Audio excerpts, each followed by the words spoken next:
بسم الله الرحمن الرحيم وبه نستعين أعزائي طلاب الصف الأول الثانوي العام. أهلا بكم في الفيديو الأول من فيديوهات مادة العلوم المتكاملة وفكرة من أفكار حل مسائل الجزء الخاص بمادة الفيزياء. احنا إن شاء الله في هذا الفيديو هنبدأ نشرح كيف يمكن استخدام الباروميتر في قياس الارتفاعات ومنها ارتفاع المباني والجبال. طب احنا لما نيجي نشوف كده الباروميتر نجد ان الباروميتر يتكون من إناء مملوء بالزئبق اللي هو طبعا الزئبق رمزه HG، ومعاه كده أنبوبة شعرية مملوءة بالزئبق يتم تنكيسها في هذا الإناء فينخفض الزئبق حتى 76 سي ام طبعا زئبق. طب احنا بنقول بقى كلما ارتفعنا كلما قل الضغط الجوي، فنجد ان ارتفاع الزئبق بيبدأ ينخفض. فاحنا ان شاء الله انا معايا دلوقتي مثلا انا عايز اجيب ايه، عايز اجيب ارتفاع مثلا الجبل. يبقى هنجيب قراءة الباروميتر في سفح الجبل. سفح الجبل يعني نفترض ان دي سفح الجبل، يعني اسفل الجبل سفح الجبل.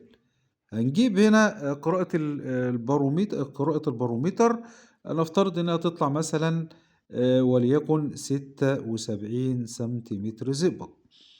نطلع فوق الجبل او على قمة الجبل ونجيب قراءة، يبقى هنقول دي ايه، دي طبعا القراءة الأولى. احنا بقى عندنا نجيب بقى القراءة الثانية.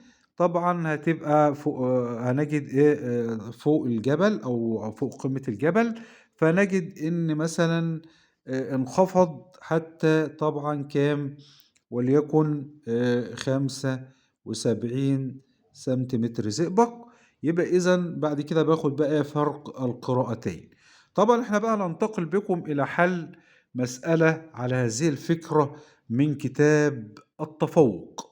طبعا كتاب التفوق أحد الكتب اللي هي طبعا موجودة معانا. المسألة ديت في كتاب التفوق زي ما احنا شايفين كده، طبعا على الضغط الجوي، وطبعا اللي هو الغلاف، درس الغلاف الجوي أو فصل الغلاف الجوي وطبقات ومكوناته. طبعا صاد 195. المسألة بتقول إيه؟ أراد فيزيائي قياس ارتفاع مبنى اتش، تمام، بواسطة البارومتر الزئبقي كما هو موضح بالشكل أهو. أدا المبنى. بيقول لي فإذا علمت أن متوسط كثافة الهواء المحيط بالمبنى، كثافة الهواء اللي هي 1.85 طبعا كيلو جرام على المتر تكعيب، وعجلة الجاذبية الأرضية جي 9.8 متر على الثانية من بيانات الشكل. بيقول لي فإن ارتفاع المبنى يساوي نقط، وطبعا هو جايب لي هنا إيه، جايب لي هنا كثافة الزئبق اللي هي 13600 كيلو جرام على المتر تكعيب. هنا قراءة الباروميتر أسفل المبنى لو احنا كبرنا شوية كده هنجد إن هي كانت 760 مليمتر زئبق، تمام. طبعا أعلى المبنى القراءة اللي هي طبعا القراءة رقم 2 أو H2 للزئبق كانت حوالي 751 مليمتر زئبق. ننتقل بقى إلى الحل. طبعا احنا لخصنا دلوقتي المعطيات. معايا اتش واحد للزئبق كانت ب 760، اتش 2 للزئبق كانت طبعا ب 751. خلي بالك مليمتر زئبق مليمتر زئبق، وده عجلة الجاذبية الأرضية، وده طبعا كثافة الزئبق اللي هو رو زئبق 13600. بعد كده انا معايا دلوقتي هنا ايه رو للهواء بتساوي 1.18. احنا القانون الاساسي اللي احنا هنعوض فيه، القانون الاساسي اللي احنا هنعوض فيه هنكتبه اللي هو طبعا انا عندي رو هواء، تمام، مضروبة في الارتفاع بتاع المبنى، ارتفاع المبنى اتش مبنى، ده اللي انا عايزه، ده المجهول.